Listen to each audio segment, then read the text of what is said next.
प्रिय विद्यार्थियों, कैसे हैं आप लोग। आज के वीडियो में हम क्लास 12 इंग्लिश सप्लीमेंट्री का चैप्टर 1 द थर्ड लेवल जो कि जैक फिनी के द्वारा लिखा गया है।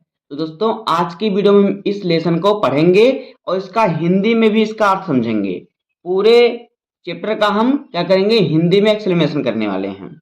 तो वीडियो में लास्ट में अगर आप वीडियो पढ़ें तो वीडियो को लाइक कर दीजिए, चैनल पर सब्सक्राइब कीजिए, बेल आइकन को प्रेस कर दीजिए, क्योंकि बोर्ड एग्जाम के हर सब्जेक्ट का हर इंपॉर्टेंट टॉपिक का वीडियो आपको इस चैनल पर डेली मिलता रहेगा। तो आइए वीडियो को स्टार्ट करते हैं।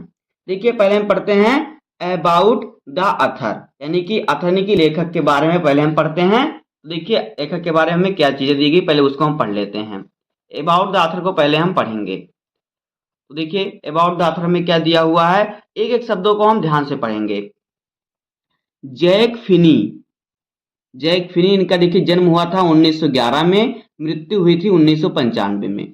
Was an American novelist and short story writer, यानी कि जो जैक फिनी थे, जिनका जन्म 1911 में हुआ था, मृत्यु 1995 में हुई थी, एक अमेरिकी उपन्यासकार, नोबलिस्ट का था उपन्यासकार, उपन्यासकार और शॉर्ट स्टोरी राइटर यानी कि लघु कथा लेखक थे, यानी लघु कथाकार थे। He is best known for his works in the genres of science fiction and thriller। देखिए, वह विज्ञान और थ्रिलर शैली में अपनी रचनाओं के लिए सबसे अधिक जाने जाते थे, यानी कि सबसे अधिक जान पहचान उनकी थी, सबसे अधिक वही जाने जाते थे। He was born at Milwaukee in Wisconsin, United state, यानी कि उनका जन्म देखिए कहाँ पे हुआ था, उनका जन्म संयुक्त राज्य अमेरिका के विस्कॉन्सिन राज्य के मिलवॉकी में हुआ था। देखिए, मिलवॉकी यानी कि जो यूनाइटेड स्टेट है उसके कहाँ पे हुआ था, यूनाइटेड स्टेट के विस्कॉन्सिन राज्य में। देखिए, जैसे हमारा उत्तर प्रदेश राज्य है, उससे अमेरिका का जो है विस्कॉन्सिन जो है एक राज्य है। इस राज्य के विस्कॉन्सिन राज्य के मिलकौली में हुआ था। क्या मिलवॉकी में हुआ था, मिलवॉकी लिखा हुआ है। उसके बाद देखिए, he attended Knox college in Galesburg Illinois state and graduated in 1934, यानी कि जो उनकी शिक्षा थी, उन्होंने ग्लेसबर्ग स्थित नॉक्स कॉलेज देखिए नॉक्स कॉलेज और फिर इलिनोइस स्टेट यूनिवर्सिटी से शिक्षा प्राप्त की। कब, 1934 में उन्होंने क्या किया, ग्रेजुएट यानी कि स्नातक की परीक्षा प्राप्त की, यानी कि डिग्री ली इन्होंने, ग्रेजुएट हुए 1934 में, इन्होंने स्नातक की उपाधि प्राप्त की। He moved with his family to California, यानी कि वे अपने परिवार के साथ कैलिफोर्निया चले गए। Where he died of pneumonia at Greenbrae in 1995 at the ripe age of 84, जहां पे 1995 में 84 वर्ष की आयु में ग्रीन बे में निमोनिया से उनका क्या हुआ, निधन हो गया। ग्रीन बे में निमोनिया से इनका निधन हो गया। ग्रीन बे एक जगह है जो कैलिफोर्निया में है, वहां पे इनकी मृत्यु हुई। आगे देखिए, his loose lips sink ships is a comparison of world war second, यानी कि उनकी रचना लूज लिप्स सिंक शिक्षा द्वितीय विश्व युद्ध पर आधारित है। His novel fight against the house was published in 1954, उनका उपन्यास फाइव अगेंस्ट द हाउस, इनका उपन्यास जो 1954 में क्या हुआ, प्रकाशित हुआ, पब्लिश कर दो, प्रकाशित हुआ। Which was made into A move the following years, जिस पर अगले वर्ष क्या फिल्म बनी, मूवी बनी, यानी कि इस पर अगले वर्ष क्या मेड कर दो बनना, तो इसी रचना पर अगले साल, जैसे जब ये रचना प्रकाशित हुई उसके अगले साल इस पर मूवी बनी। The body stranger and time and again are his best non science fiction, यानी कि जो उनकी रचना है द बॉडी स्नेचर्स और टाइम एंड अगेन, उनकी सबसे प्रसिद्ध विज्ञान कथाओं में से क्या विज्ञान कथा की रचना है। He he dominated the American literary scene for about 50 years in the 20th century, यानी कि 20वीं शताब्दी में लगभग 50 वर्षों तक उन्होंने अमेरिकी साहित्य जगत पर अपना दबदबा बनाए रखा। 50 साल तक उनकी सबसे आगे वही रहे अमेरिकी साहित्य पर। अब आगे देखिए हमारा क्या है, आगे यहाँ पे है हुज हु, यानी कि कौन कौन है, यानी कि जो इसमें कहानी में जो है, जो रचना में कौन क्या है। तो देखिए यहाँ पे क्या है, पहला चार्ली। तो देखिए चार्ली क्या है, he is the protagonist of the scientific fantasy, यह वैज्ञानिक कल्पना का नायक है। He is ordinary person who desire a peaceful life, वह एक साधारण व्यक्ति है जो शांतिपूर्ण जीवन की कामना करता है। कौन, जो चार्ली है। उसके बाद देखिए लुइसा। लुइसा क्या है, तो यहाँ पे लुइसा लुइसा पढ़ सकते हैं आप, लुइसा पढ़ सकते हैं, तो ये लुइसा पढ़ सकते हैं, चाहे आप लुइसा पढ़िए चाहे आप लुइसा पढ़िए, तो ये लुइसा है। ठीक है, लुइसा क्या है, she is the wife of Charlie, जो लुइसा है क्या है, यह चार्ली की पत्नी है। फिर क्या है, सेम बेनर। देखिए सेम बेनर क्या है, he is the psychiatrist friend of Charlie, यह चार्ली का मनोचिकित्सक मित्र है। अब देखिए हमारा क्या, समरी ऑफ द स्टोरी, यानी स्टोरी जो कहानी है इसका समरी, इसका निचोड़, तो इसको हम पढ़ते हैं। अब इसका निचोड़ क्या है, यानी कहानी को जैसे कि समरी से एक ही दो थोड़े थोड़े मतलब थोड़े शब्दों में कहानी का निचोड़ जो होता है तो ये समरी होता है। तो देखिए समरी इसकी क्या है, the third level by Jack Finney is a scientific fantasy. Jack Finney the third level एक वैज्ञानिक कल्पना पर आधारित क्या है, उपन्यास है। There are 2 level on the grand central station, New York के ग्रांड सेंट्रल स्टेशन पर क्या, 2 मंजिला। देखिए there are 2 level on the grand central station New York, यानी कि न्यूयॉर्क के ग्रैंड सेंट्रल स्टेशन पर 2 मंजिले हैं। But Charlie says that 3 are 3 because he had been on the third level of the grand central Station, लेकिन Charlie कहता है कि वहां 3 मंजिलें हैं क्योंकि वह ग्रैंड सेंट्रल स्टेशन की तीसरी मंजिल पर जा चुका है। There is a psychiatrist friend of Charlie, Charlie एक मनोचिकित्सक मित्र है। चार्ली क्या है, मनोचिकित्सक। देखिए साइकाट्रिस्ट का अर्थ होता है मनोचिकित्सक। He said it was walking dream wish fulfilment, क्या है, फुलफिलमेंट। उसने कहा कि यह एक जागते हुए सपने में इच्छा पूर्ति थी जो तुमने सपना देखा। चार्ली इज अनहैप्पी, चार्ली दुखी है यानी कि अनखुश है। Therefore he wants to escape, वह इसलिए वह क्या, भागना चाहता है। चार्ली से, चार्ली कहता है एवरीबडी वांट टू एस्केप, हर कोई भागना चाहता है। But they don't wander down into any third level at Grand Central Station, लेकिन कोई भी ग्रैंड सेंट्रल स्टेशन की तीसरी मंजिल पर नहीं जाता। One night Charlie worked late at the office, एक रात चार्ली ऑफिस में देर तक काम करता है। He was in a hurry to get his home to Louisa, उसे लुइसा के पास पहुंचने की जल्दी थी। He decided to take the subway from Grand Central, उन्होंने ग्रैंड सेंट्रल से सबवे, देखिए क्या है, सबवे लिखा, यानी कि सबवे जो है सबवे से तेज चलने वाली ट्रेन होती है, तो उन्होंने सोचा कि ग्रैंड सेंट्रल से मैं सबवे ट्रेन ले लूंगा, सबवे ले लूंगा, यानी सबसे जो तेज चलती है।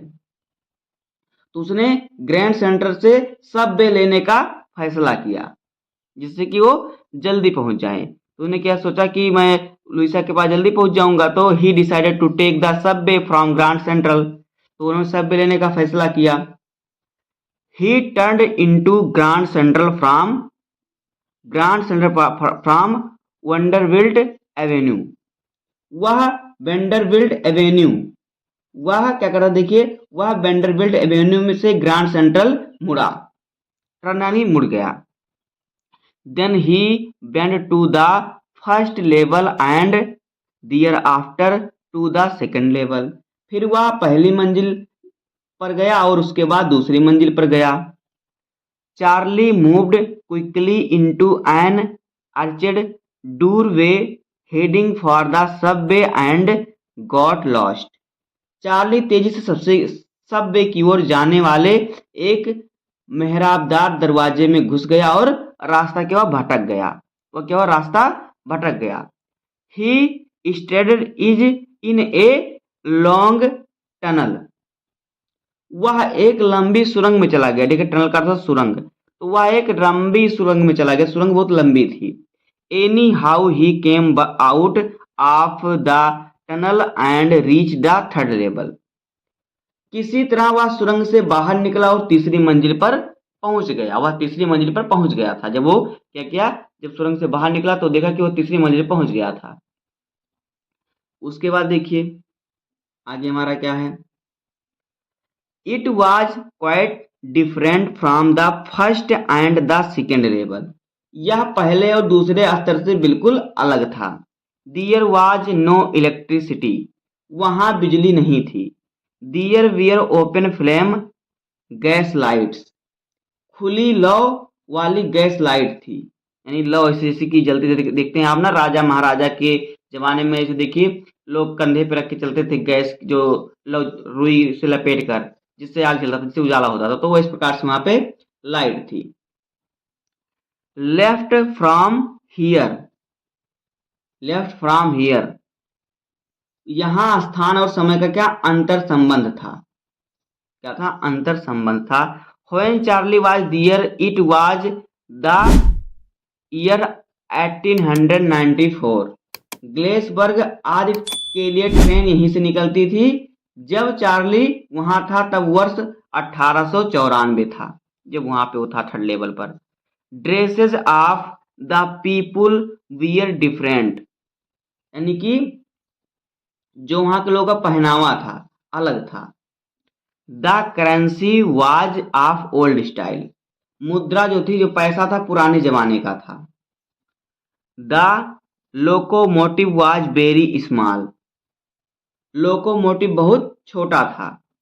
Charlie could not buy ticket to Galesburg on account of present currency, यानी जिसके पास जो प्रेजेंट में करेंसी थी, जो मुद्रा थी। तो देखिए चार्ली उस समय की मुद्रा के कारण ग्लेसबर्ग से टिकट नहीं खरीद सका, क्योंकि उसके पास जो था प्रेजेंट की मुद्रा थी और वो थर्ड लेवल में चला गया था, यानी पिछले समय में चला गया था। अब देखिए आगे हमारा क्या है, यहाँ पे ग्लेसबर्ग, उसका देखिए आगे हमारा क्या दिया हुआ, आगे हम पढ़ते हैं। अभी हमारा जो समरी है समाप्त नहीं हुआ। देखिए यहाँ पे देखते हैं, तो यहाँ पे देखिए, यहाँ पे देखिए अभी समरी में हमारा और है। देखिए क्या है, ग्लेसबर्ग वाज ए वंडरफुल टाउन, वह एक अद्भुत कस्बा था। It had big old frame house, यहाँ बड़े बड़े पुरानी लकड़ी के मकान थे। Huge lawns and very large tree, Vishal lawn और बहुत लंबे लंबे पेड़ थे। The life was pleasant and peaceful, जीवन सुखद और शांतिपूर्ण था। Charlie budget old money for $300, Charlie ने $300 में एक पुराना धन खरीदा। But he could never find the corridor leading to the third level, लेकिन वह कभी भी तीसरी मंजिल तक जाने वाला गलियारा नहीं ढूंढ पाया। He friends Sam Weiner was a city boy, उसका दोस्त सैम क्या था, जो सैम विनर था, शहर में रहने वाला था। वह शहर में रहने वाला था, शहर का लड़का था। He could find the third level, वह तीसरी मंजिल ढूंढ सकता था। He wrote a letter to Charlie that he had found the third level and was there for 2 weeks. उसने चार्ली को एक पत्र लिखा कि उसने तीसरी मंजिल को ढूंढ लिया और 2 सप्ताह वहां पे बिताए। He asked Charlie and Louisa to come to ग्लेसबर्ग। उसने चार्ली और लुइसा को ग्लेसबर्ग आने के लिए कहा। He encouraged them to keep looking till they found the third level. उसने उन्हें तीसरी मंजिल मिलने तक खोज जारी रखने के लिए प्रोत्साहित किया कि जब तक नहीं तीसरी मंजिल मिलती तब तक तुम खोज करते रहो। आगे देखिए, देखिए क्या है, बिफोर यू रीड, यानी कि पढ़ने से पहले आप देखिए क्या ध्यान दीजिए। Have you ever had any queries experience which other find hard to believe? क्या आपके साथ कभी कोई ऐसा विचित्र अनुभव हुआ है जिस पर दूसरों को विश्वास करना मुश्किल लगता है? तो ये हमारा हो गया इसका समरी। अब आइए हम क्या पढ़ेंगे, अब हम इस चैप्टर को पढ़ना स्टार्ट करेंगे। तो देखिए पहले हम पहले पैराग्राफ को पढ़ते हैं, उसके अनुसार हम पूरे को पढ़ते चलेंगे, ध्यान से पढ़ेंगे एक एक चीजों को। तो वीडियो को लाइक कर दीजिए, चैनल पर नए सब्सक्राइब कर दीजिए। देखिए, the president of the New York central and the New York, देखिए न्यूयॉर्क सेंट्रल और न्यूयॉर्क, न्यू हेवन और हार्टफोर्ड, देखिए new heaven and Hartford rail road bill swear and on a stacks of timetables that there are only two. New York central और central new haven और Hartford rail road के अध्यक्ष time table की कसम खाकर कहेंगे कि वहां सिर्फ 2 ही लेबल है। But I say 3 are 3 because I have been on the third level of Grand central Station. लेकिन मैं कहता हूं कि वहां 3 हैं क्योंकि मैं ग्रैंड सेंट्रल स्टेशन के तीसरे लेवल पर जा चुका हूं। यस, हाँ, I have taken the obvious step, मैंने वही किया जो करना था। उसका देखिए, I talked to a psychiatrist friend of mine among other, मैंने अपने एक मनोचिकित्सक दोस्त से बात की। मैंने उसे ग्रैंड सेंट्रल स्टेशन की तीसरे मंजिल के बारे में बताया। I told him about the third level at Grand Central Station, यानी कि मैंने उसे ग्रैंड सेंट्रल के तीसरे लेवल के बारे में क्या किया, बताया।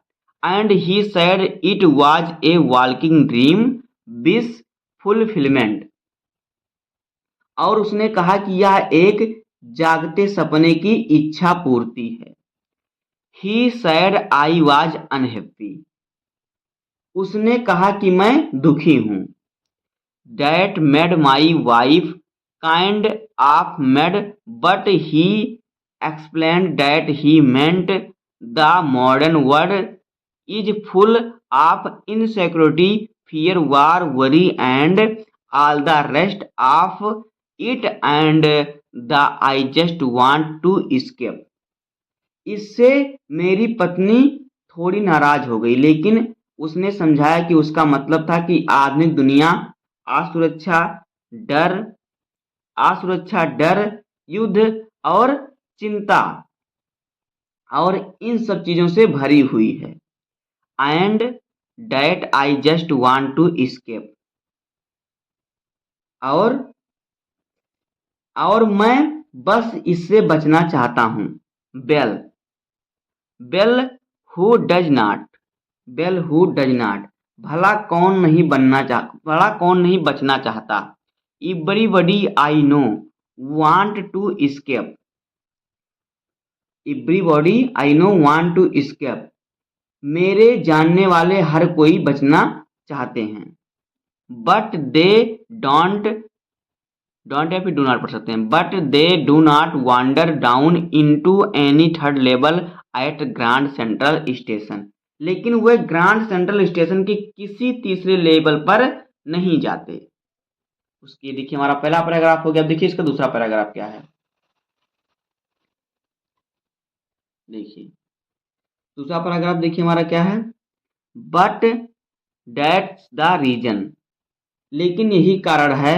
ही सैड, उन्होंने कहा। And my friend all agreed, और मेरे दोस्त उनसे सहमत थे। Every things point two it, they climbed, उनका दावा था कि हर बात इसी ओर इशारा करती है। My stamp collection for example, उदाहरण के लिए मेरा डाक टिकट संग्रह। That a temporary refuge from reality, यह वास्तविक एक अस्थायी क्या था, पनाहगाह है। Well may well, well maybe, यानी कि खैर शायद। But my grandfather did not need any refuge from reality, लेकिन मेरे दादाजी को वास्तविकता से किसी पनाहगाह की जरूरत नहीं थी। Things were pretty nice and peaceful in the day from all I here, and he started my collection. मैंने जो सुना उसके अनुसार उनके सामने मैं सब कुछ बहुत अच्छा और शांतिपूर्ण था, और उन्होंने ही मेरे इस संग्रह की शुरुआत की, कलेक्शन को स्टार्ट किया, यानी संग्रह की शुरुआत की। आगे देखिए। It is a nice collection too, blocks of four of practically every US issue, first day covers and so on. देखिए जिसमें लगभग हर अमेरिकी डाक के 4 ब्लॉग पहले दिन जारी किए गए, जैसे कि लिफाफे आदि उसमें क्या थे, शामिल थे।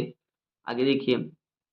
कवर का अर्थ होता है लिफाफा, फर्स्ट डे में क्या लिफाफा आदि शामिल थे, एंड सो ऑन यानी कि शामिल थे। President Roosevelt collected stamp too, you know, आपको पता होगा कि राष्ट्रपति रूजवेल्ट भी डाक टिकट संग्रह करते थे। तो ये हो गया हमारा दूसरा पैराग्राफ। अब आगे देखिए। उसके बाद देखिए ये हमारा है तीसरा पैराग्राफ, जिसमें कह रहा है कि anyway here what happened at Grand Central. खैर ग्रैंड सेंट्रल में क्या हुआ, ये रहा। देखिए। One night last summer I worked late at the office, पिछले गर्मियों में एक रात मैंने ऑफिस में देर तक काम किया। I was in a hurry to get uptown to my apartment, so I decided to take the subway from Grand Central because it faster than the bus. तो देखिए मुझे अपने अपार्टमेंट तक जल्दी पहुंचना था, यानी अपने रूम तक जल्दी पहुंचना था, इसलिए मैंने ग्रैंड सेंट्रल से सबवे यानी कि सबवे लेने का फैसला किया, क्योंकि यह बस से तेज चलती, जो सबवे थी ये बस से तेज चलती थी। ट्रेन जो है बस से तेज चलेगी। अब देखिए हमारा चौथा जो है पैराग्राफ आ गया। नाउ, अब। I don't know why this should have happened to me, अब मुझे नहीं पता कि मेरे साथ ऐसा क्यों हुआ।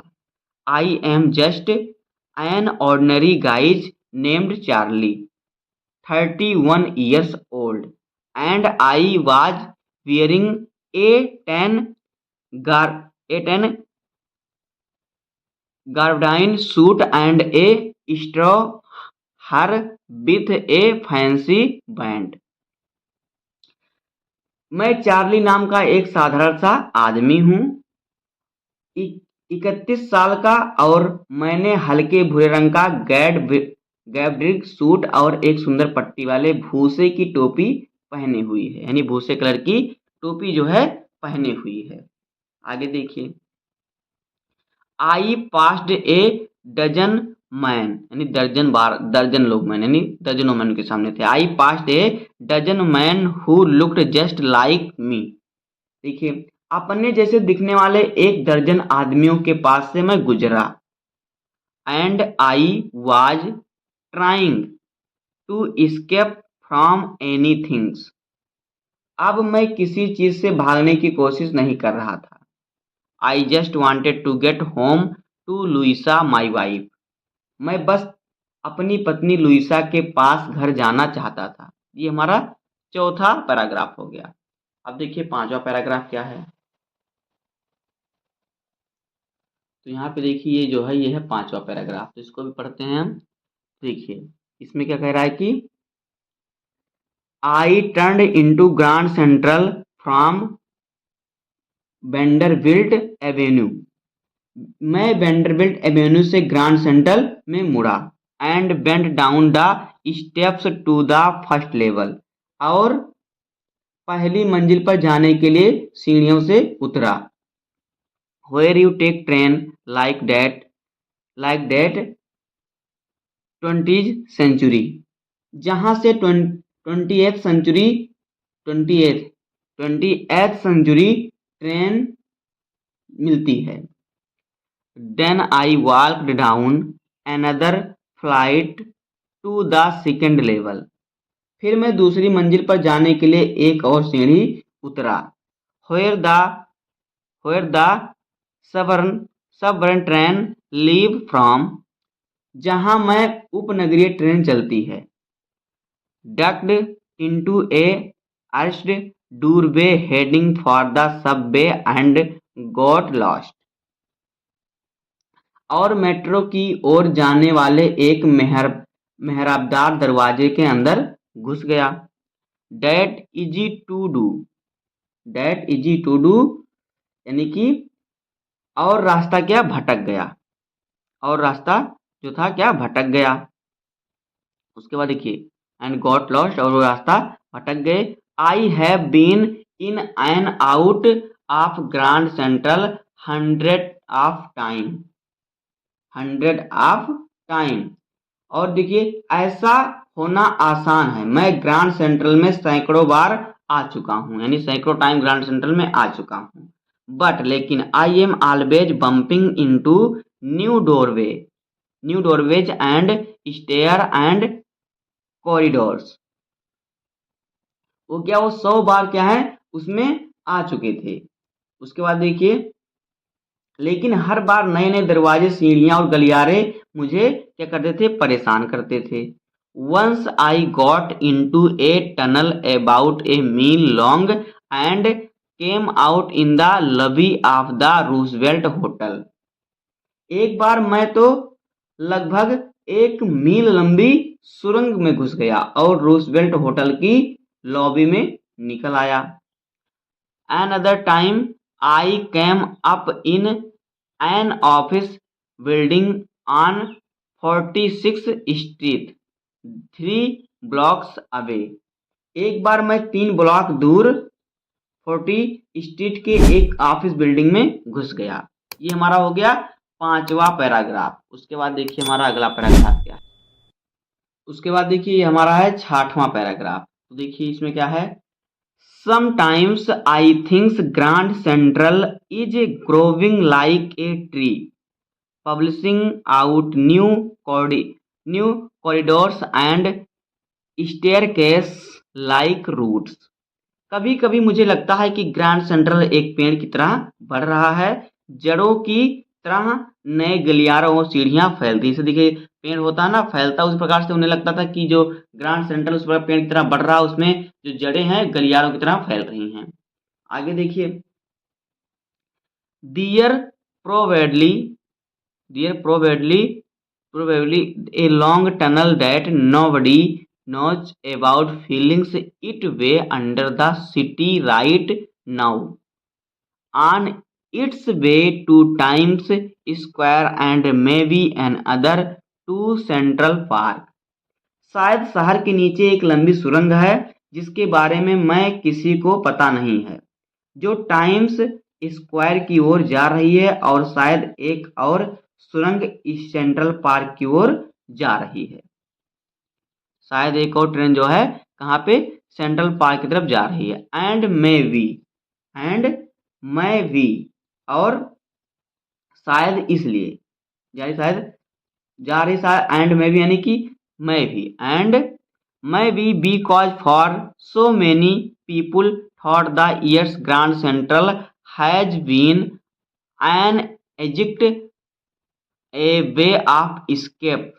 Maybe that how the tunnel I got into. देखिए, और मैं शायद इसलिए कि इतने सालों में बहुत लोगों के लिए ग्रैंड सेंट्रल एक निकास, एक पलायन का रास्ता है, शायद इसी वजह से मैं उस सुरंग में घुस गया, शायद इसी वजह से आई गोट इनटू, मैं उस सुरंग में घुस गया। But I never told my psychiatrist friend about that idea. लेकिन मैंने अपने मनोचिकित्सक दोस्त को इस विचार के बारे में कभी नहीं बताया। तो ये हमारा 6वां पैराग्राफ हो गया। अब देखिए इसका 7वां पैराग्राफ क्या है। तो देखिए 7वां पैराग्राफ है, तो हम इसको पढ़ते हैं। 7वें पैराग्राफ को देखिए, इसमें हमारा क्या है, देखिए, the corridor I was in began angling left and slanting downward and I thought that was wrong. पिछले गलियारे में था, वहां बाईं ओर मुड़ने लगा और नीचे की ओर ढलान पर जाने लगा। मुझे लगा कि कुछ क्या रॉन्ग है, गड़बड़ है। बट लेकिन आई केप्ट ऑन वॉकिंग, लेकिन मैं चलता रहा। All I could hear was the empty sound of my foot step and I did not pass A Saul. मुझे सिर्फ अपने कदमों की खाली आवाज सुनाई दे रही थी और मुझे कोई नजर भी नहीं आया। Then I heard that sort of hollow roar ahead, that means open space and people taking. तभी मुझे आगे एक खोखली सी गड़गड़ाहट सुनाई दी, जो खुले मैदान और लोगों की बातचीत की संकेत देती थी, यानी टॉकिंग बातचीत की संकेत देती थी। इस ओपन स्पेस यानी खुला मैदान। The tunnel turned sharp left, सुरंग अचानक बाईं ओर मुड़ गई। I went down a short flight of stair and came out on the 3rd level at Grand central station. मैं कुछ सीढ़ियां उतरा और ग्रैंड सेंट्रल स्टेशन के तीसरे तल पर पहुंच गया। एक पल के लिए मुझे लगा कि मैं वापस दूसरे तल पर आ गया हूं। For just a moment I thought I was back on the second level, यानी कि मुझे लगा एक पल के लिए कि मैं दूसरे लेवल पे आ चुका हूँ, दूसरे लेवल पे मैं पहुंच चुका हूँ। बट लेकिन I saw the room was smaller, there were fewer ticket windows and train gates and the information booth in the central was wood and old looking. लेकिन मैंने देखा कि कमरा जो था छोटा था, टिकट खिड़कियां और ट्रेन के गेट कम थे और बीच में बड़ा सूचना बूथ लकड़ी का एक पुराना सा दिख रहा था।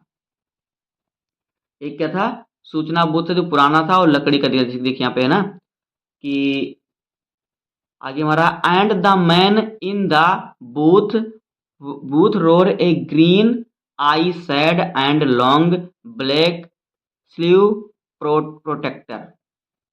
बूथ में बैठा आदमी हरे रंग का आई शेड और लंबी काली स्लीव प्रोटेक्टर पहने हुए था।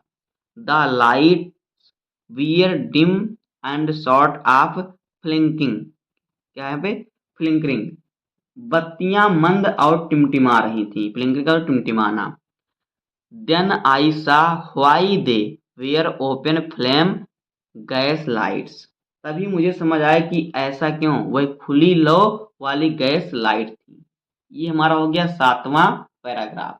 अब आगे देखिए।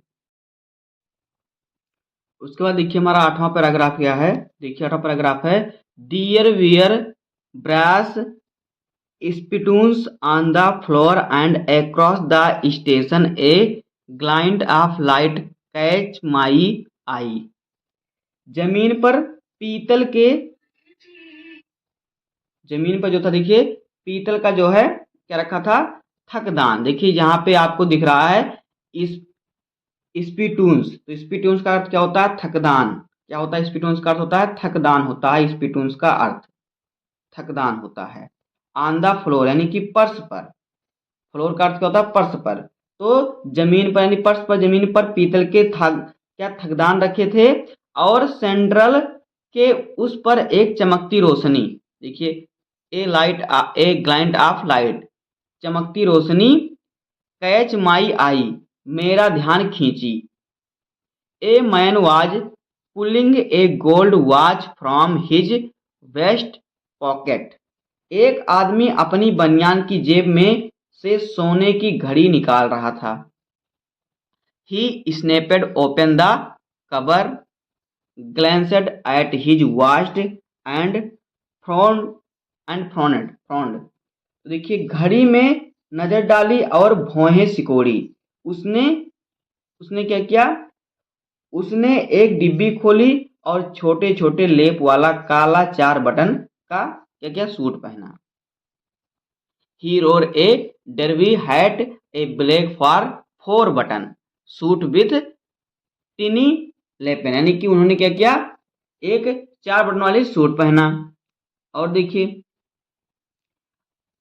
And he had a big, और उसकी बड़ी बड़ी काली क्या थी, देखिए ब्लैक ब्लैक हैंडल बार मस्टेच, यानी कि उसकी बड़ी बड़ी काली मूछें थी।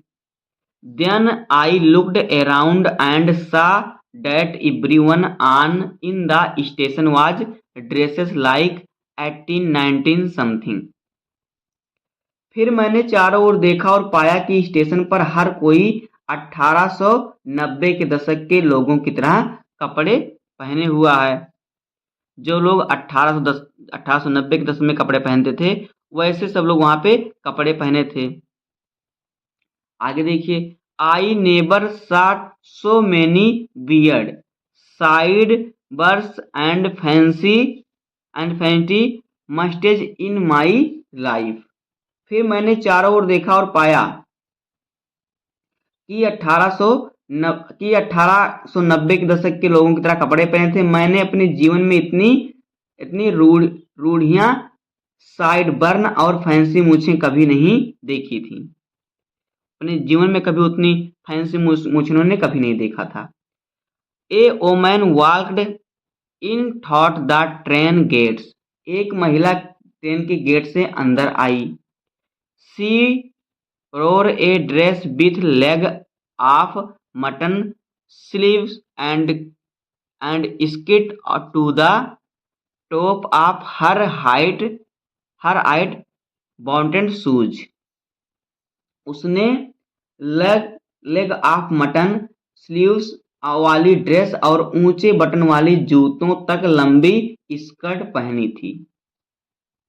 Back of her out on the tracks, उसके पीछे पटरियों पर मुझे एक क्या लोकोमोटिव झलक मिली। I catch a glimpse of a locomotive एक झलक मिली।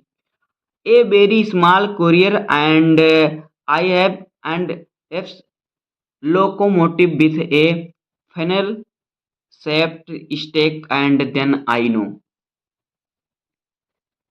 एक बहुत छोटा कुरियर एंड आइव्स लोकोमोटिव जिसका चिमनी कौपे के आकार का था, जो कौपे के आकार का था, जो कांपा होता है। और तभी मुझे सेब क्या है समझ आ गया। तभी मुझे क्या है, जो सेब वहां का था, उस सेब जिससे बना था, उसका शेप जो था, शेप वो समझा कि कैसे बना हुआ है। अब देखिए हमारा 9वां जो है पैराग्राफ क्या है। देखिए यहाँ पे 9 नंबर पैराग्राफ हमारा क्या है, इसको हम पढ़ते हैं। तो यहाँ पे देखिए 9वां पैराग्राफ क्या है। टू मेक श्योर, यह सुनिश्चित करने के लिए। I walked over to a news boy and glanced at the stacks of paper at his feet. मैं एक अखबार बेचने वाले लड़के के पास गया और उसके पैरों के पास रखे अखबारों के ढेर पर नजर डाली। फीट का मतलब पैर।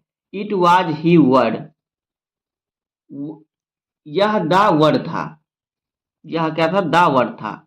एंड और the World has not been published for years. और द वर्ड तो कई सालों से प्रकाशित नहीं हो रहा था। The lead story said something about President Cleveland. President Cleveland, मुख्य समाचार में राष्ट्रपति क्लीवलैंड के बारे में कुछ लिखा था। I have found that front page since in the public library file and it was printed June 11 1894। मुझे बाद में सार्वजनिक पुस्तकालय की फाइलों में वह पहला पृष्ठ मिल गया और वह 11 जून 1894 में छापा गया था। ये हमारा था 9वां पैराग्राफ। अब देखिए 10वां पैराग्राफ क्या है। देखिए, I turn toward the ticket windows knowing that here on the third level at Grand Central. यह देखिए, मैं टिकट खिड़कियों की ओर मुड़ा, यह जानते हुए कि ग्रैंड सेंट्रल फर्स्ट एक क्या, देखिए, could buy ticket that would take Louisa and me anywhere in the United State we wanted to go. यह जानते हुए भी कि ग्रैंड सेंट्रल फर्स्ट के तीसरे तल पर मुझे और लुइसा को संयुक्त राज्य अमेरिका में कहीं भी ले जाने वाले टिकट मिल सकते हैं। कहीं भी ले जाने टिकट मिल सकते हैं। In the years 1894। देखिए, जहां हम जाना चाहते थे वर्ष था 1894। क्या था? 1894 था। And I wanted to ticket to Galesburg Illinois. और मुझे ग्लेसबर्ग इलिनॉइस के 2 टिकट चाहिए थे। ये हमारा था 10वां पैराग्राफ। अब देखिए पैराग्राफ 11। तो देखिए 11वां पैराग्राफ क्या है। Have you ever been there.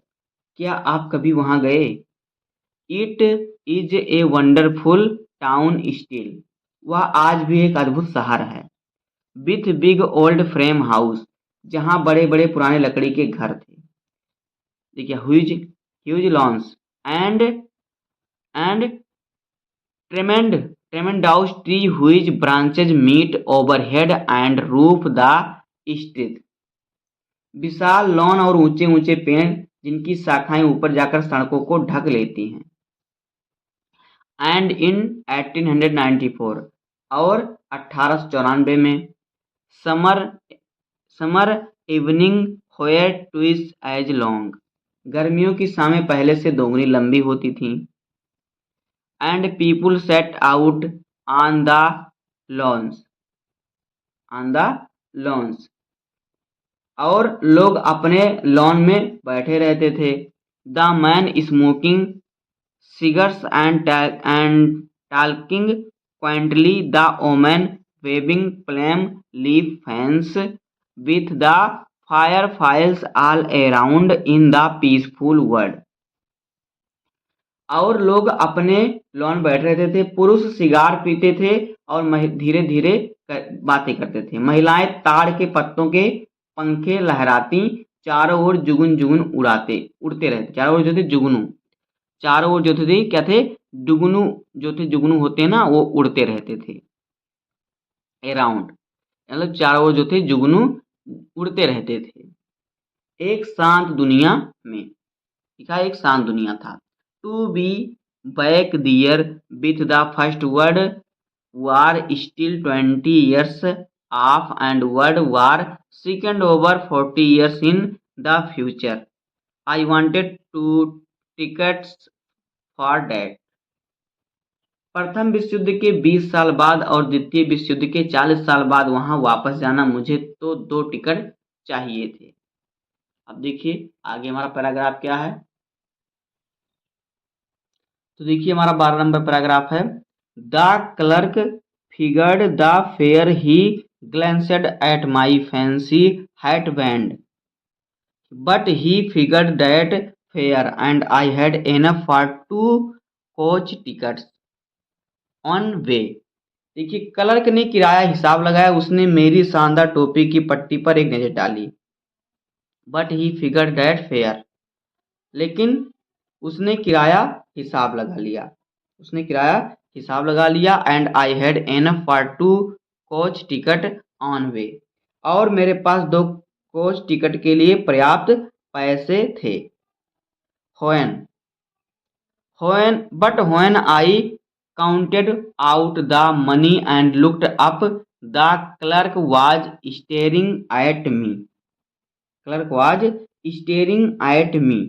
एक तरफा, लेकिन जब मैंने पैसे गिने और ऊपर देखा तो क्लर्क मुझे घूर रहा था। He nodded at the bills। उसने नोटों की ओर इशारा करते हुए कहा। That I am not money, mister महोदय, और अगर आप मुझे ठगने की कोशिश कर रहे हैं, कहते हुए कहा, ये पैसे नहीं हैं महोदय, अगर आप मुझे ठगने की कोशिश कर रहे हैं। एंड देखिए कहा, मास्टर कहा मतलब कि मिस्टर, ये पैसे नहीं हैं। ही सेड, उसने क्या कहा, and I if you are trying to skin me you won't get very far. अगर आप मुझे ठगने की कोशिश कर रहे हैं तो आप ज़्यादा दूर नहीं जा पाएंगे। And he glanced at the cash drawer beside him, और उसने अपने बगल में रखे कैश ड्रॉपर पर नजर डाली। Of course the money was old style bills, half again as big as the money we use nowadays and different looking। पैसे पुराने जमाने के थे, आजकल के नोटों के से 1.5 गुना बड़े। जो आजकल का नोट है उससे 1.5 गुना बड़ा था। I turn away and the go out fast.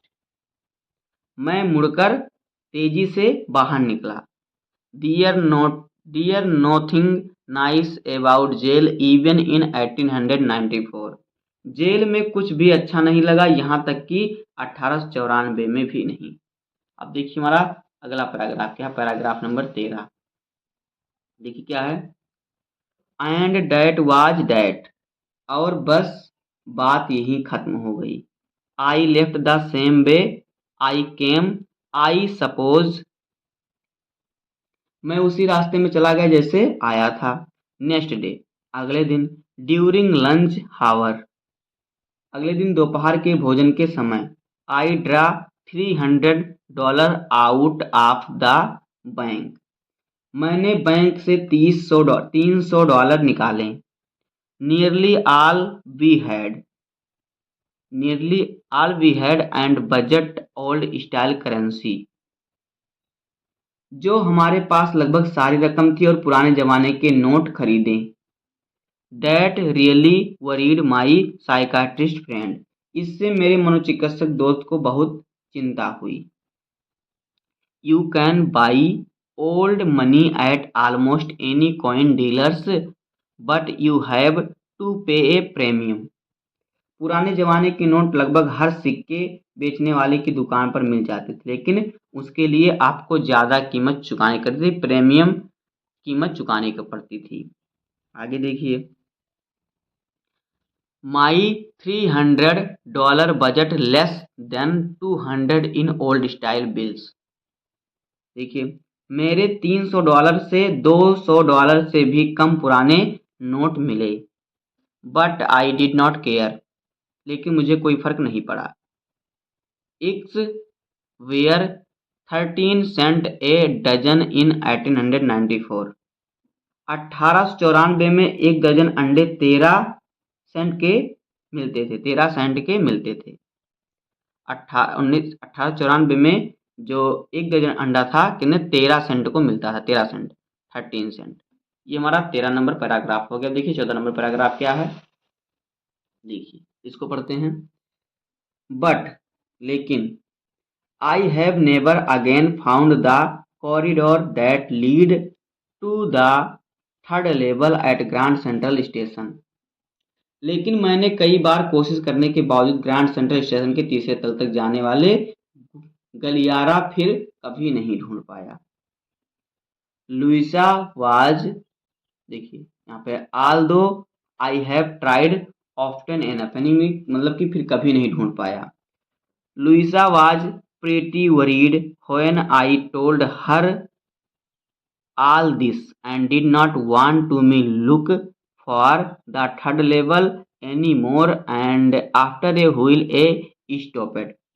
जब मैंने लुइसा को ये सब बात बताया तो काफी चिंतित हो गई और नहीं चाहती थी कि मैं तीसरे मंजिल की तलाश करूं। वह नहीं चाहती थी कि अब मैं तीसरे मंजिल की तलाश करूं। कुछ देर बाद मैंने तलाश बंद कर दी। I went back to my stamp, मैं वापस डाक टिकट इकट्ठा करने लग गया। बट लेकिन now we are both looking, अब हम दोनों हर सप्ताह तलाश कर रहे थे या तलाश कर रहे हैं। एवरी वीकेंड, हर सप्ताह यानी कि वीकेंड सप्ताह के लास्ट में। Because now we have proof that the third level is still there, क्योंकि अब हमारे पास सबूत है कि तीसरी मंजिल अभी भी कहीं है। My friend Sam banner disappeared, मेरा दोस्त सैम बैनर गायब हो गया। नो बॉडी नो वेयर, किसी को नहीं पता था। बट किसी को नहीं पता था कि वह कहाँ है। नो बॉडी नो हेयर, यानी किसी को नहीं पता था कि वह कहाँ है या कहाँ गया। But I sort of suspected because same city boy and I used to tell him about Glassberg first. Went to school there and he always said he liked the sound of the palace. देखिए किसी को नहीं पता कि वह कहाँ गया, लेकिन मुझे थोड़ा शक था क्योंकि सेम शहर का लड़का था और मैं उसे ग्लेसबर्ग के बारे में बताया करता था। मैं वहाँ स्कूल गया था और वो हमेशा कहता था, क्या कहता था देखिए, and and that is where he is all right in 1894, कि वह जगह अच्छी लगती है और वह वहीं है, बिल्कुल 1890 में बिल्कुल वह वहीं है। अब आगे देखिए अगला पैराग्राफ। इसके बाद देखिए हमारा 15 नंबर पैराग्राफ है। बिकॉज वन नाइट, एक रात, fussing with my stamp collection, I found, well, do you know what a first day cover is? एक रात अपने डाक टिकट संग्रह को देखते हुए मुझे पता चला, क्या आप जानते हैं कि फर्स्ट डे कवर क्या होती है? फर्स्ट डे कवर क्या होती है? When a new stamp is issued, stamp collector buy some and use them to mail envelope to themselves on the every first day to sell and the postmark prove the date. जब कोई नया डाक ticket जारी होती है तो डाक ticket संग्राहक कुछ टिकट खरीदते हैं और बिक्री के पहले दिन ही उन्हें अपने नाम के लिफाफे में डालकर खुद को भेज देते हैं और डाक टिकट की मुहर तारीख को प्रमाणित करते हैं, डेट को प्रमाणित करते हैं। The envelope is called a first cover. They are never opened. You just put blank paper in the envelope. इन्हें कभी खोला नहीं जाता, बस लिफाफे में सादा कागज डाल दिया जाता है। इसके बाद देखिए हमारा 16 नंबर पैराग्राफ क्या है। देखिए हमारा 16 नंबर पैराग्राफ है। दैट नाइट, उस रात, among my oldest first day covers, मेरे सबसे पुराने फर्स्ट डे लिफाफे के बीच, I found one that should not have been there, मुझे क्या मिला देखिए, मुझे एक ऐसा लिफाफा मिला जो वहां नहीं होना चाहिए था। बट लेकिन डियर इट वाज, बट लेकिन वह वहां था। I was there because someone had mailed it to my grandfather at his home in ग्लेसबर्ग। वह वहां इसलिए था क्योंकि किसी ने मेरे दादाजी के ग्लेसबर्ग स्थित घर पर डाक से भेजा था। That what he address on the envelope said, लिफाफे पर वही पता लिखा था। And it had been there since July 18 and 1894. The postmark showed that, yet I did not remember it at all. लिफाफे पर वही पता लिखा था और 18 जुलाई 1894 से वहां था। डाक टिकट से यही पता चलता है कि फिर भी मुझे वहां बिल्कुल याद नहीं था। डाक टिकट 6 सेट का था। जो डाक टिकट था कितने सेट का था? वह 6 सेट का था। देखिए, the stamp was a 6 cent, यानी वह 6 सेट का था। जो डाक टिकट था उसमें 6 सेट थे। डल ब्राउन, हल्का भूरा रंग का। With A picture of president Garfield, जिस पर राष्ट्रपति गारफील्ड की तस्वीर थी। नेचुरली, स्वाभाविक रूप से।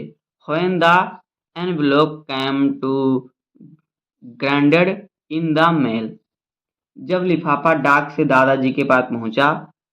It went right into his collection and stayed there till I took it out and opened it, तो वह सीधे उनके संग्रह में चला गया। तब तक वहीं रहा जब तक मैंने उसे निकालकर खोला नहीं, तब तक वह नहीं खुला। The paper inside was not blank, it read, अंदर का कागज खाली था, उस पर लिखा था। क्या लिखा? देखिए, इट रीड, इस पर क्या लिखा था यहाँ पे देखिए, पढ़िए जो लिखा था। तो देखिए उसमें क्या लिखा था, देखिए 941 बिलियार्ड स्ट्रीट, यानी कि ग्लेसबर्ग, इलिनोइस, 18 जुलाई 1894, ये लिखा था। उसके बाद क्या लिखा था? Charlie, I got to wishing that you were right, मुझे लगा कि काश तुम सही होते।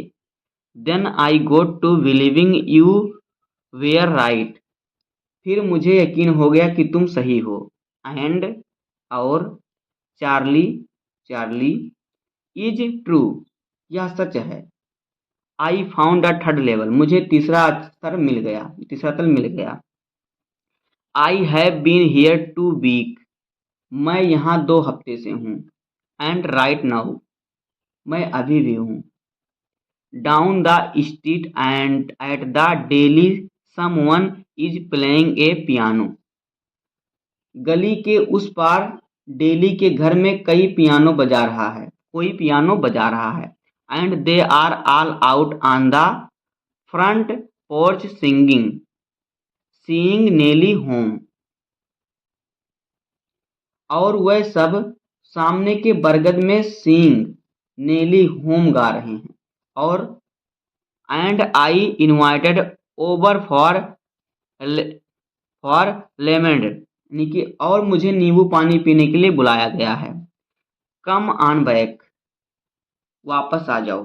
चार्ली एंड लुइसा, वापस आ जाओ। Keep looking till you find the third level, it worth it, believe me, तब तक खोजते रहो जब तक तुम्हें तीसरा तल न मिल जाए, यकीन मानो यह मेहनत रंग लाएगी। The note is sine same, note पर सेम के हस्ताक्षर हैं। जो ये लिखा इसके बाद उसका हस्ताक्षर है सेम का। अब देखिए 17 नंबर हमारा जो पैराग्राफ है क्या है, लास्ट पैराग्राफ क्या है, देखिए। At the stamp and coin store I go to, जिस स्टाम्प और स्टॉक स्टोर पर जाता हूँ।